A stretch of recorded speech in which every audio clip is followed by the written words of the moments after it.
Début 2024, un rapport du FMI, largement repris dans la presse, indiquait que 40% des emplois dans le monde étaient exposés à l'intelligence artificielle. Un chiffre qui montait même à 60% dans les économies avec une forte composante tertiaire comme celle de la France. Il est dommage que la presse reprenne ces chiffres sans explication sur leur portée et sur leurs limites. Ces explications se trouvent pourtant dans deux études auxquelles le rapport du FMI se réfère. Ces travaux cherchent à répondre à deux questions. Quels sont les métiers les plus exposés à l'intelligence artificielle? Et parmi les métiers exposés, l'IA vient-elle plutôt augmenter ou se substituer à l'activité humaine? Alors,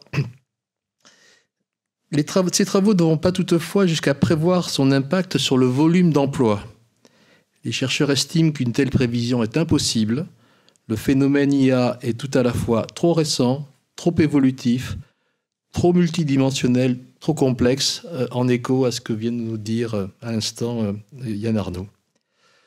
On pourrait lire dans le baromètre la méthode utilisée pour évaluer l'exposition des métiers à l'intelligence artificielle. Disons simplement qu'elle repose sur l'exploitation de la rubrique compétences de la nomenclature nationale des professions aux États-Unis, un outil de travail qui est couramment utilisé non seulement par les chercheurs, mais également par les praticiens RH. Alors, voyons donc quelques résultats produits par cette étude. Et d'abord, quelles sont les 10 professions les moins concernées par l'intelligence artificielle? Danseurs, entraîneurs de fitness, aides, peintres ou poseurs de fer à béton ne représentent pas des effectifs très nombreux dans notre branche.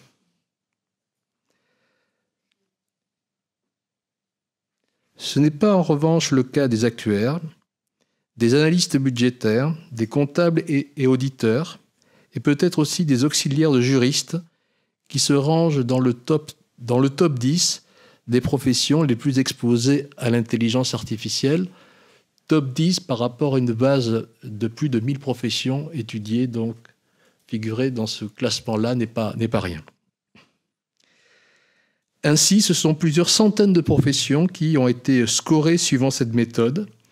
Et connaissant le score de chaque profession, il suffit de connaître la composition d'une branche professionnelle entre différentes professions pour évaluer l'exposition du dit secteur, disons de la branche, à l'intelligence artificielle.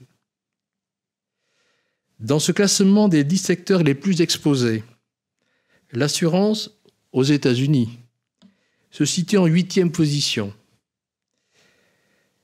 Assurance et fonds de prestations aux employés, ainsi que agences, courtage et autres activités liées à l'assurance, viennent au 3e et 5e rang de cette liste. À n'en pas douter, le secteur tout entier doit se préparer aux transformations portées par cette nouvelle vague technologique. À partir de ces premiers travaux, une deuxième équipe de recherche est venue derrière, comme ça se passe souvent dans les travaux de recherche, prendre le relais en se posant la question suivante. Les métiers exposés, notamment ceux qui figurent dans cette première liste, sont-ils augmentés ou remplacés par l'intelligence artificielle? Des deux effets possibles, quel est celui qui l'emporte? Est-ce un effet de substitution, c'est-à-dire l'IA remplace l'humain dans la réalisation de certaines tâches? Ou est-ce un effet d'augmentation, l'IA permet à l'humain d'effectuer son travail de manière plus productive? On se rendra compte, notamment dans notre étude de fin d'année, que très souvent, les deux effets se rencontrent. Donc la question, c'est quelle pourrait être la résultante de ces deux mouvements. À partir de l'exploitation d'une autre rubrique de la même nomenclature, 6 indicateurs ont été identifiés pour anticiper l'effet le plus probable. On n'a aucune certitude absolue, naturellement. Hein. On raisonne en termes là de probabilité pour anticiper si c'est plutôt l'un ou l'autre de ces effets qui l'emportera. L'effet de substitution a moins de chances de se produire lorsque le poste de travail exige, toujours selon ces chercheurs. D'abord, une profondeur et une subtilité de la communication et des interactions en face à face. Plus cette dimension est mobilisée, et moins le risque de remplacement de l'activité humaine par la machine est élevé.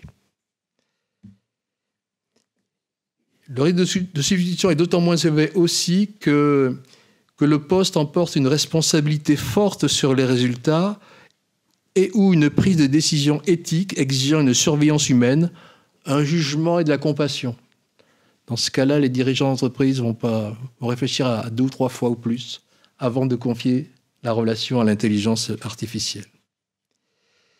Troisième point, qui nous parle peut-être un peu moins dans l'assurance, quoique, c'est un grand niveau d'adaptabilité et d'acuité sensorielle lié à une exposition aux environnements extérieurs et ou à une proximité physique avec les autres. Quatrième point, quatrième critère, un rôle essentiel du jugement humain s'appuyant à la fois sur les données, mais aussi l'instinct pour agir dans des scénarios improbables. C'est assez intéressant de voir quand même qu'en matière d'organisation du travail, l'instinct est convoqué, alors qu'en général, on parle toujours de décisions rationnelles, équipées. Non, l'instinct, le flair, voilà, l'intuition.